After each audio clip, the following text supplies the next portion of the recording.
is it you know is she the one, right? Is she the one? I felt like I wasn't getting the right answer that I needed. Like I felt like I was like God is not never gonna answer me because I question him too much. So I instead of like questioning, I said, God, give me the strength um to tackle this problem that I wish to have her, and I wish to give her whatever I can give her. And then next thing you know, about 3 days later, we went on our first date. Um, she was a whole different type of person. Graduated. Um, and then from there, um, I was gonna go in the army. Right, I was gonna go be an 11 Bravo or like special operations, whatever. Um, so I had a choice whether join the army or work and be safe here. And I was leaning more forward to being in the army. I was leaning to because like I felt like I grew up in violence. That was like I think the only thing that is fit for me is violence in that army. And 2020, I was set to become a ranger. I was in the pipeline of getting my MOS, which is your specialty. So I was gonna become a 11 Bravo if I don't pass the Ranger assessment. I was gonna become a 11 Bravo, which is just a regular infantry. But during that time, when I was doing all this training, they have this training called Future Soldier Program, right? So when you pass all that, you become instead of becoming a private, you're gonna become a like a private first class or something like that. So Yeah. something a lot higher. So never worked out, right? Never worked out. The reason being is because I asked God. I was like, God, hey, I don't know how to pray. But can you tell me if this is the right path for me? Mm. And I was like, because I don't wanna know, like, I don't wanna know if I'm going the wrong path or the right path. Like, I'm trying here to like be more closer to you, but in the back of my head, I feel like I'm lying to myself.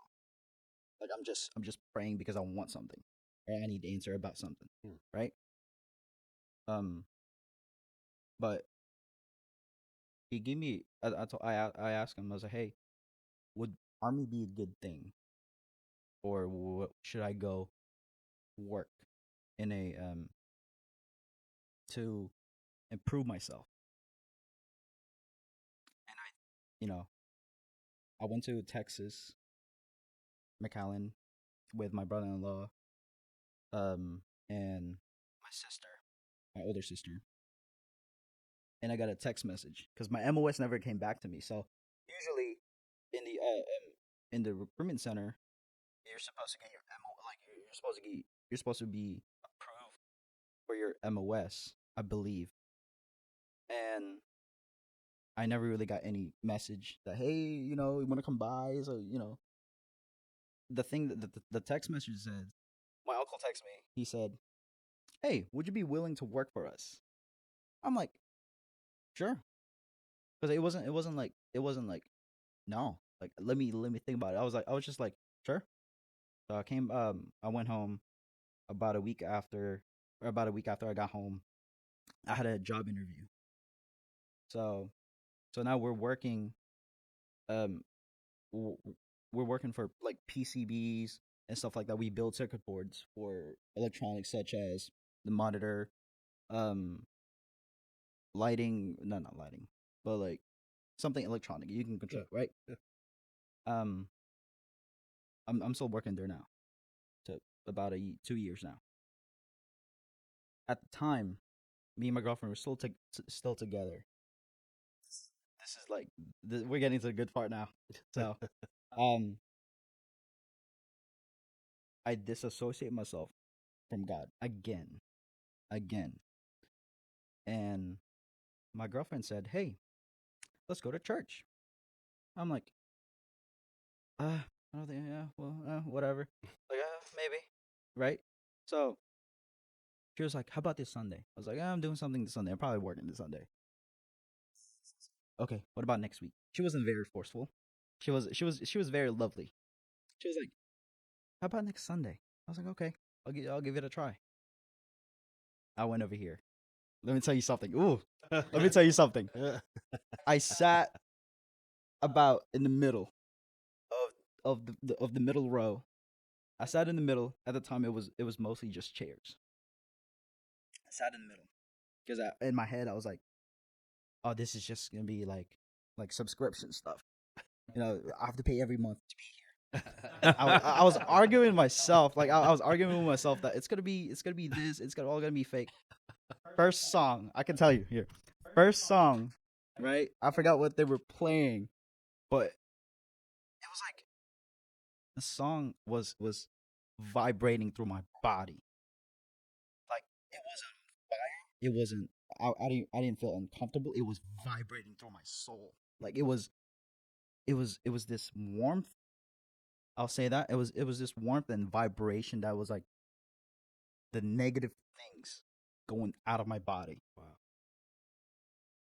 And then So let me keep that thought.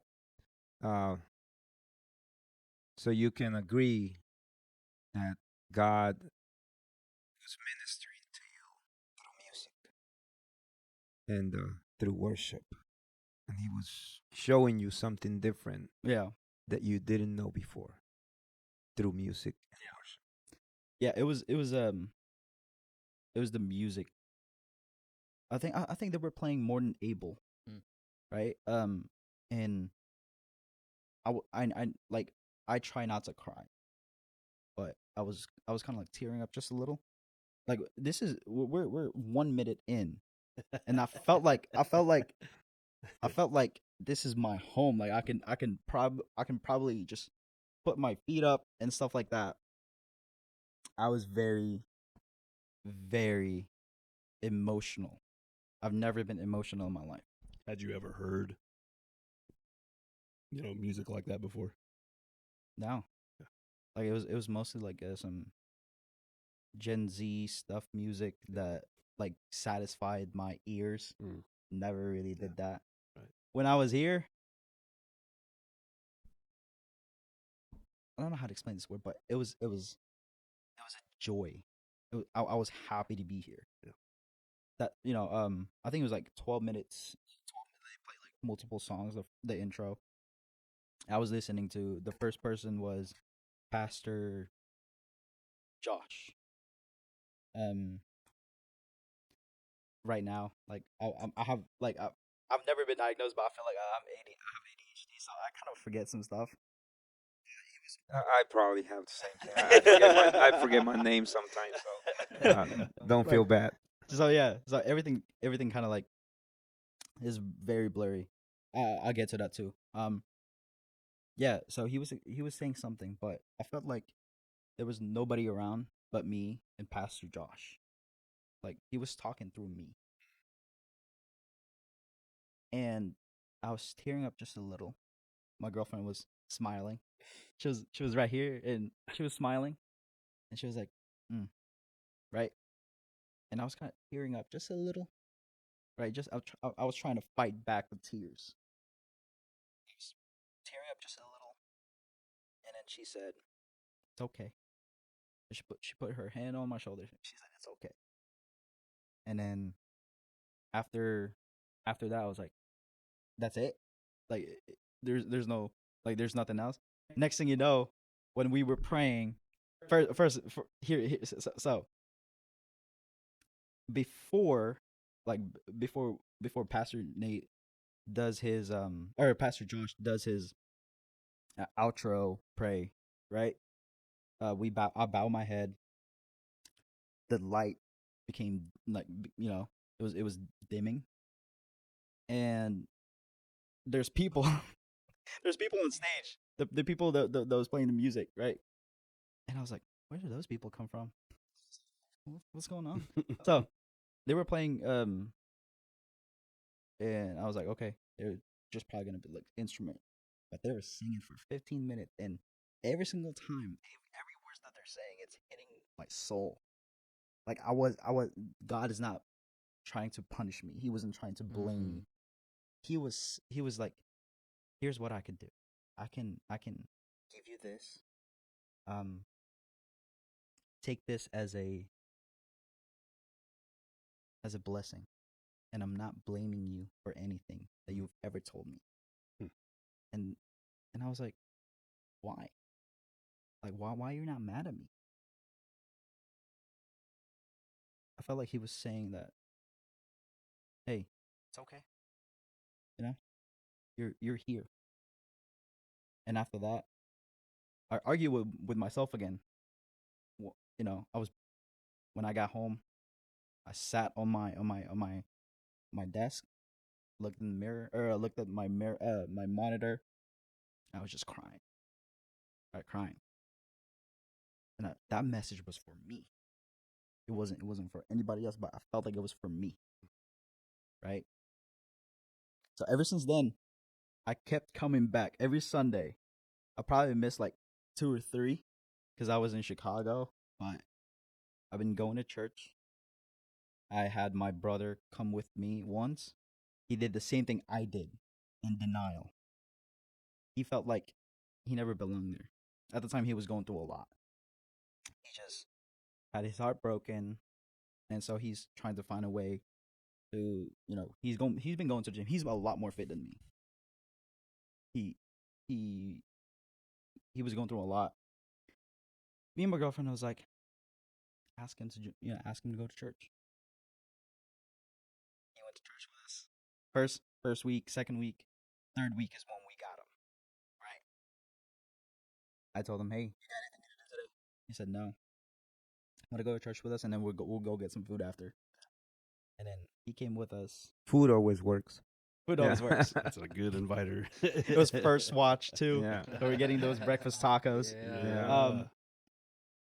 So he came with me, and he sat with me. He was never one to like tell me stuff that is going on around him, just like me. He was like, I wasn't saying anything. I wasn't looking at him. I want him to, feel what I felt. We got done. We got in the car. I brought my girlfriend home. I think, my memory. He said, "I felt free. Hmm. I felt free." He said there was a big monolith stone on my shoulder. Wow. And I felt like that disappeared Wow. after. Because he also said the same thing. He said, I felt like he was talking only with me. Wow. I was like, dude, I said the same thing. I said the same thing. I was telling my girlfriend, Daisy. A big burden just flew off somewhere when after this after the session, the service. Yeah, let me stop you there real quick. One of the things that young people need to understand is that God is not here to bring punishment to us, to remind us of how messed up we are, because we already do that to ourselves. Yeah. Andy tells me all the mistakes that I have. I tell him all the mistakes that he has. We remind each other of how bad we are sometimes. We're good at that. God not. He comes and says, hey, I'll take you. Let me shape you. Let me mold you. Let me make you. And as you're speaking, I'm actually having message prep ideas, and that's just how I roll. But God transforms us, and He don't punish us. He changes us so we can hang out with Him Mm-hmm. because He's holy. So it's just amazing of how he's the process that you're going through and how he's speaking to you to your particular need. And I know I don't want to get there too soon, but it's kind of like when we know a few guys. Yeah. But you caught me off surprise. I want you to get there when you guys got baptized without even telling anyone, Yeah. and how you accepted the Lord and talk to us a little bit about that. Okay. Is your brother still coming to church? I lost him. Like he hasn't gone to church, but he watches the videos. That's okay. and, like, That's okay. live Keep coverage. keep being faithful. Keep Yeah. being light. I'll try. Keep light, man. Yeah. Our just He's never on too that, old. man. Our duty, responsibility is to plant the seed. We can't make it grow. That's not on us. That's God. So just keep being faithful. Keep being light. And just as you went through a process, middle school, high school, even you're still going through a process. Yeah. We're still going through a We're process. all still going through it. It just looks different. So keep being Yeah. light. Keep at it. So Yeah. continue with So, thank you. baptism. Yeah. Okay. So before the baptism, I think it was March or May. I got into a car accident. Of what year? 2020 last year. Last year. Last year. Last year. Oh my gosh. Yeah. Wow. So last year I got in an accident. I can't tell you like what I remembered that day. The only thing I know was I was bleeding through my nose. I thought I was like, okay, I'm done. Like at the time, right? So I got off work about 4, like 4:30. But I didn't start heading home. I didn't start heading home until like 4:55 or so. I was in this intersection by my workplace about 3 minutes away. And I was jamming to the song Gratitude by Brendan Lake. I was jamming to that song. I love it. And I was pretending I was him. Strong voice. And I was traveling about on this road. It's a straight road before you turn left on the so you go through multiple lights, and then I got to Payne Road. I still remember that Payne Road. God is so good. The reason why I'm saying that right now, he's good. He's good, right? I got into an accident. I was in a very left lane. The car was like on the opposing traffic. Um, he was about to make a left, right? He was going left, and I was traveling somewhere between 40 to 45. I think that was the speed limit over there. I can't remember yeah, it was. So he did not stop. He got through that, and I was traveling 40, 45, and then instead of like, if I'm coming in hot at 40 miles per hour, you're either supposed to stay where you are, or like when I'm still far, you can make a fast left turn because we're both green. We're both green. So you're turning left. No, You're going straight. I was going straight. You're going straight. He's Yeah. turning left from the Yeah. opposite side. Okay. And what I remember now is that I was like in the middle of the intersection, and he was in the middle intersection. Right. There's no, in my opinion, that there's no green turn, on his, because we're both green light, not arrows. He's got to yield. Yeah, he's got to yield. So, from what I know, is that he made that right turn. It's a suburban Cadillac. It's a Cadillac. It's a big SUV. Mhm. I hit his car with my car, but I pressed the brake, e-brake, pressed the brake, and I'm kind of turn left, just to go like this. So I hit his right rear right, and it looks like it wasn't even damaged. It looks like it was a ding, and my car was very bad. Like Wow. the thing is though, at that time, I thought I was gonna die because the hood of my car was pointing directly at my face, like this. So it was kind of like So when you look at the hood, right, there's like very sharp things right here. Sure. Like when you're looking at it. So it was the hood was bent over this way, near my face. Wow. I was unconscious, or when the accident happened, the collision happened. The first thing that got through me was my anger. Like it was adrenaline at that point, and collision. I saw him, and I looked at him, dead in the eye. He's holding his phone, dead in the eye. I said, "Why would you do this?" And then I passed out. Next thing I know, I was on the floor bleeding through my nose. And then God is so good. The reason why I said that is because there was a like a urgent care, literally a few walks away from the accident. Right there. Right. Those ladies, if they're watching, those ladies they rushed over. Wow. But to me, I felt like I was still in slow motion. Yeah. They rushed over, and I was kind of like going in and out of consciousness. Rushed over, and what I from what I know now, I still can't remember what happened, but they helped me out. They called me 911. Ambulance came over. The ambulance is like right down the street, about 30 seconds away. Yeah. Right. I was safe, but I got to the hospital. I still going in and out of consciousness. But as soon as I'm good, the adrenaline came back, and I was freaking out. My heart was beating so fast. I can hear it. Now, every single time, by the way, my family came over to the emergency room. I was fine.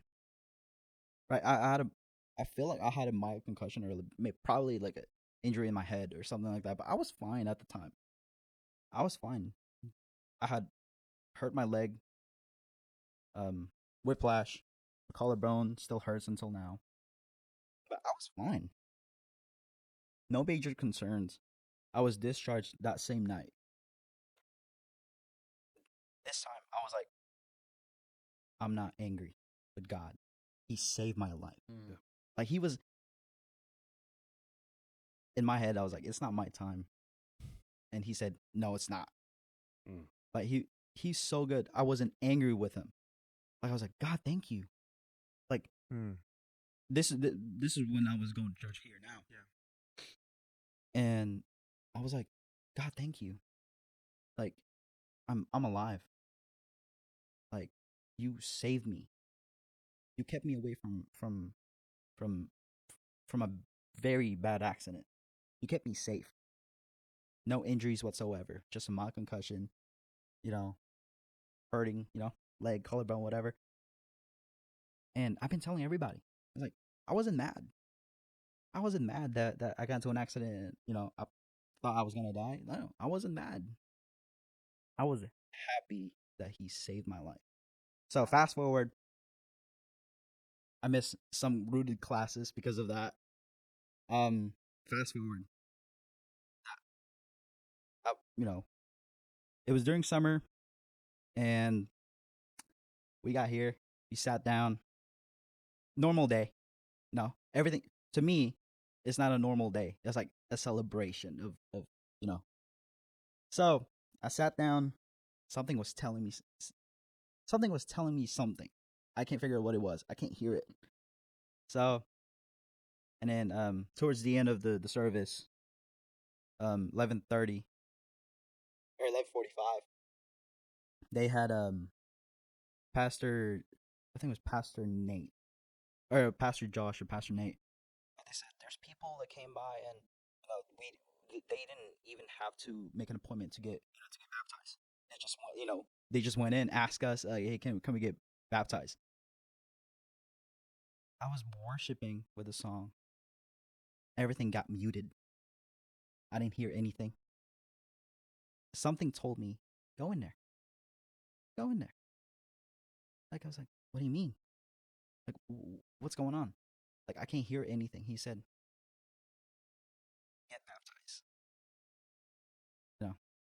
it wasn't the voice wasn't loud, or it wasn't forceful. It was loud though. It was resonating through my body. I said, "Do you really want me to do this?" He said, "Yes." Like, you can do it. I went in there. I hesitated again. I was like, "God, do you really want me to do this?" He said, "Yes." I got baptized. I walked in there. I got baptized, and then I felt like I wasn't like I felt like I'm not me. Mm. Like I felt you're very not. new because I'm not. New creation. So Amen. me and my girlfriend went home to my apartment. Um, I was looking at the sky, looking at everything. I was like, "This is amazing." Like, I feel like I'm one. I'm one. Like, I'm a whole again. Wow. I'm a new person. And so that message was still embedded with me, and I will take that. And I told my girlfriend, I was like, "Hey, did you tell me some? Like, did you whisper something in my ear?" She was like, "What do you mean?" Well, when we were over there, that's the plan. That's not in our plan. Like, I was gonna wait for the right moment, right?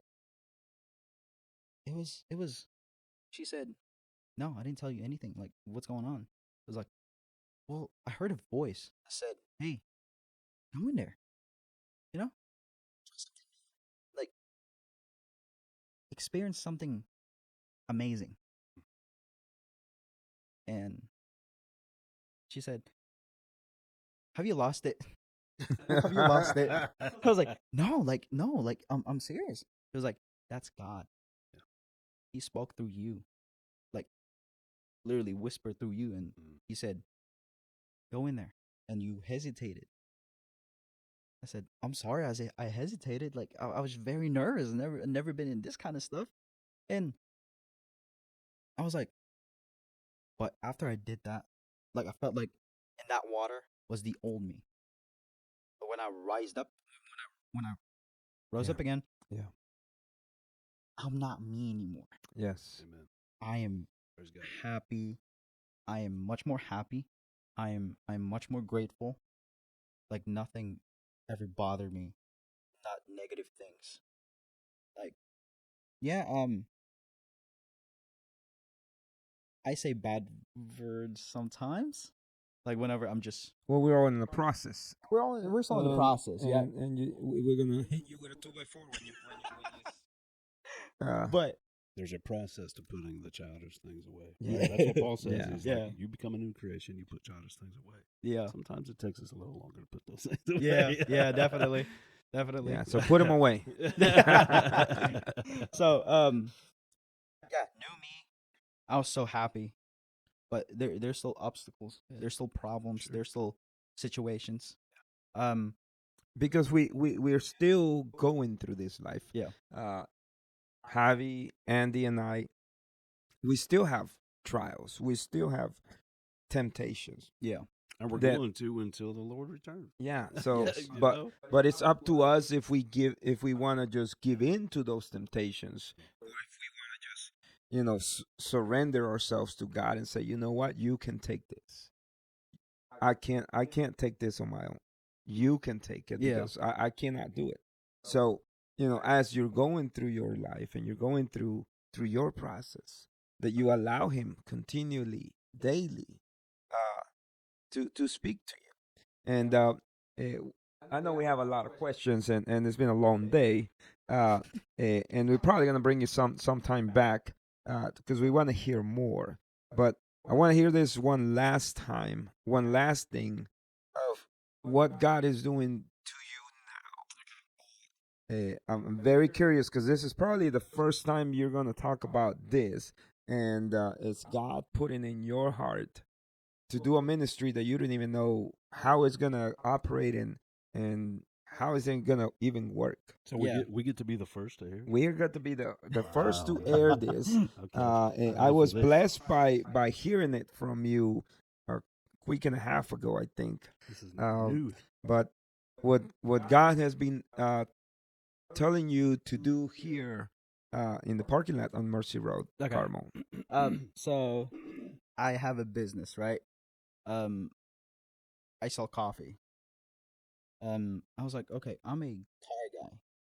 Like I've had multiple cars that I try to modify, but I fail because I'm I'm j- I'm not knowledgeable with cars just yet, right? So I love cars. Hey, what have been your failures? Tell me, what are we talking car wise? Okay, so He's like, I'm in my we're wheelhouse talking now. about we're talking about a 19 R34 Skyline with RB26 Man, shut in it. up. A s- No. is- inline 6 RB26, like a single turbo, phenomenal. Mark IV Supra, just like any other car enthusiast. You've had these? No, I never had this. You want these? Oh, okay. No, what Yeah, have you been working on? So right now I'm driving a G37 sedan. I've done some suspension work on it. That's cool. Intake and I just got rid of my G35 6-speed Are you manual serious? coupe. Coupe. Yeah. So I miss it, but it went on to someone who's going to take care of it. Oh, I'm loving it. So it's that- good. But go ahead, cars and coffee. Yeah. So yeah, like I said, I've had multiple cars. I had a BMW. I had a GTO 1997 GTO. The Mitsubishi. Yeah. So I was like, okay, cool. I love cars. My brother loves cars. I have a lot of friends that loves cars. I want to some like And most of those friends don't know Christ. yeah, they don't know Christ. Okay, so Um, that's what I'm trying to get to. Yeah. So they don't know going to church. I don't think they grew up in church. Or I don't think they grew up knowing who, Jesus Christ was. Is so I told them, I've been having this message. You love cars, right? You like going to car show, right? How about bring those people that don't believe or never had the experience with, to know God. So I came, I texted my friend Silas. I was like, hey, I have this idea because this has been popping up in my head. Like this message has been going, like it's been months, it's been weeks and months. How about I want to bring people into church. I want them to feel the same way I feel. A car show. He said, dude, that is the best idea I've ever heard. I was like, really? He was like, yeah, we can do it. I was like, I was like, okay. So, he connected me with Pastor Greg. He said, hey, like a week after, he said, hey, so good news. I was like, hey. He's like, I talked to Pastor Greg, and they wanna let you come down here to talk about this idea of yours. I'm like, okay, cool. So the idea was to bring in car community. The it doesn't matter if whatever you believe in, right? Car community is one of the communities out there that they don't have a home because they get kicked out a lot. They don't have a home. That they struggle with anxiety. They struggle with depression. Some of them are just guys that they don't share what what they're going through. They don't share that. Um, and I was like, I kind of want to have this idea where we bring car community to church by having a car show where they think that because we're bringing them in, we're gonna take money from. No, we're not thinking that at all. We're not doing nothing. I want you as a car enthusiast to come by, hear a few words, and see for yourself. Right? That's my message. See for yourself. Like you don't have to force yourself. You don't if you don't want to come by, or if you just want to have your car out there, it's fine. We're not trying to tell you come by. No, we're not doing that. What I wanted was to have this community that they can belong somewhere. They also belong here because what they always say in the intro is like, it's not um a museum for saint, right? A hospital for sinners. Yeah. Yeah. You had it. I had to think about it. Yep. So it's not it's not a house for good people, but hospital for sinners, right? I want them to come by and have this event where, meet God, meet Jesus, hear a few words, park your car, get some, coffee, what have you. Um, that's my biggest point. That's my biggest goal right now is to have that thing. Doesn't matter what kind of car you drive. You just want to come by, see cars. It's awesome. It's great. That's what I want to do. Very cool. So what are you calling this? Is it Cars and Coffee or? I haven't decided that yet. Okay, Like I'm still so planning. I'm still it's like still so new. like- okay. like it's- We're the some of the first ones are hearing what God's gonna do So, through this ministry. so I kind of want to do it. I kind of want to do this because they said April always rains. So I kind of want to do this May 18 or like on a Sunday. Because mostly people are barely getting their it's barely hot out there. Maybe on May. Right. Yeah. So like somewhere around June is when Cars and Coffee starts to build up, right? Until August. So yeah, I kind of want to have that thing where, hey, you belong here. You belong here, man. Yeah. It doesn't matter where you are. They always said that here. Doesn't matter where you are. God will meet you where you are right now. Doesn't matter what you're doing right now. He will meet you where you are. Right? And I was like, okay. Can I segue right into that? Because you said it. And maybe, I think you might have alluded to it, Maybe. but not sure. Payne Road. God met you at your pain. Yeah. That's not. Yeah. God met you Oh, at your wow. pain. I caught Your that. anger. wow. Right? And he healed you. He met you at your pain. And he healed you. My man. Earlier you said, we came to this country, new world. You said something else, and the new identity. But the new country didn't give you a new identity. Fast forward in 40 minutes of conversation. Mm. It was Jesus. It was Jesus. that confession of faith in the waters that gave you true identity. Yeah. And lastly, thank God for Coach Hicks. Thank God for Daisy. Right? Like Coach Hicks, it didn't happen then, but God used him to give you hope. Right? You could have lost hope, and Coach Hicks was just light in how he was able to be light to you, right? And he gave you hope, right? To be able to, And food. yeah, And food. to where, gotcha, where Daisy was able to be light to you, and here you are today, confessing, proclaiming what God's done in your life. So, Amen. man, that's remember that God met you Amen. at your pain, and He does. Amen. You just said it right now. He meets us where we're at. He heals Yeah. us. So, and He doesn't leave us there. And this is the process part. He met you at the pain. He healed you. But He's saying, let's go. There's more to go.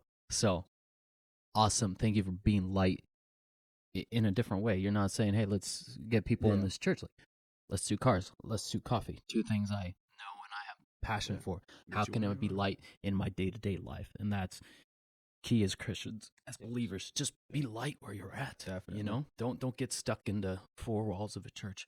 Be light. So, What kind of Also- hit me was because with this idea of yours, well, that's where your heart is.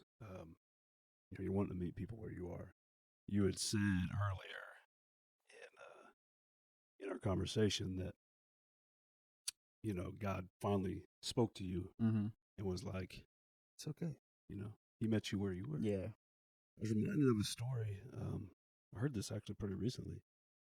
There's an old. This is okay. I'm gonna go back a little bit. There's an old Christian singer named Wayne Watson, and I'm an old Christian music head, so I like the history of it.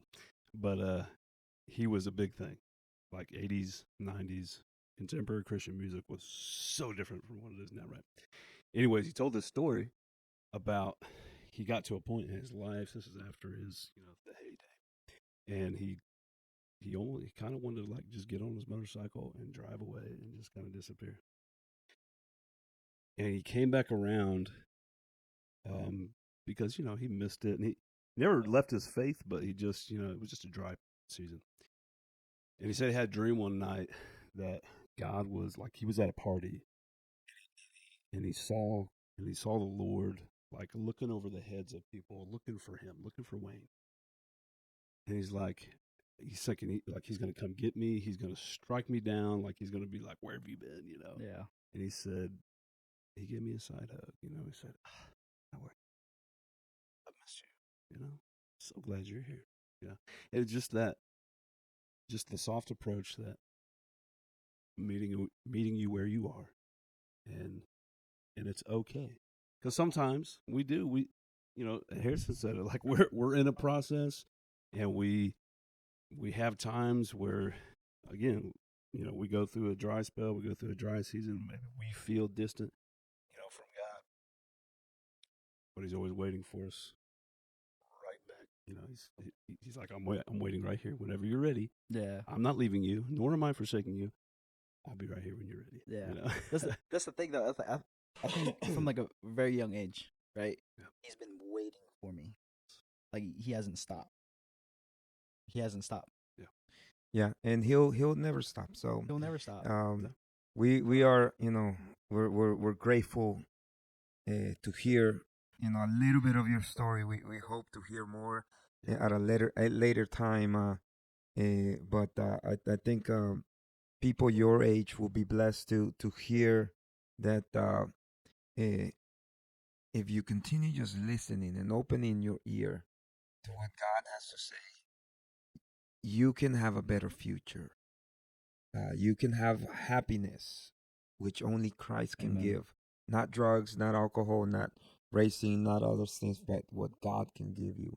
Amen. So, Jeremy, thank you for allowing us to hear a little bit, and we hope that we're gonna see you here later on with more stories. And we want to pray, and we want to pray that God continues blessing you, Yes. and He continues opening up doors for you, that He will use you in this endeavor that you have, that He has put in your heart. Yeah, let's pray. Father, wow, I'm just blown away, Father, by your goodness and your faithfulness and your mercy. We thank you for our new brother, Jeremy, and the work that you have done and that you are doing in his life. Father, I thank you for saving his life. I thank you for allowing him to crash in to a relationship with you on Payne Road. And that's where you met him. And so Father, I am so thankful for young people who have this kind of story and who are able to live to tell about it and are not ashamed to share. And so, Father, I pray that you would just anoint him and bless the work of his hands. I pray that you would bless this idea, that you would bring people to this car show, and meet them where they are, and use Jeremy as a beacon of light to this dark world. Father, we pray that you would bless his efforts in that. And Father, may we use us to do all we can to come alongside and to just walk with him and in relationship and in Christian brotherhood. And Father, we pray for those family members and other people in his life who are around him. Would you bless them too, Father? Would you just continue to take him through this process? Continue, Father, to transform him into the new creation that he is. We thank you for him today, and we ask these things in the name of your Son, Jesus. We pray. Amen. Amen. Amen. So thank you, guys. Thank you for being here. Remember, April 19th, Bilingual Night of Worship, rebrand here at Mercy Road, Carmel, 7 p.m. You don't want to miss this. We're going to be talking about identity. So until the next one. Yeah. By the time you hear this, it'll be about a week or two away. So Yeah. we love you. Thankful for you guys listening. Right. Jeremy, thank you for being here, bro. Thank you very Thanks, much bro. for having Thank me. you for opening up. I know there's moments where it was a little nerve-wracking to get some Very. things out there, but really thank you for being vulnerable and sharing what God's done in your life. That's awesome. So Thank you very much. Rebrand fam, we love you. All right. God bless. Until the next one. See you. Peace.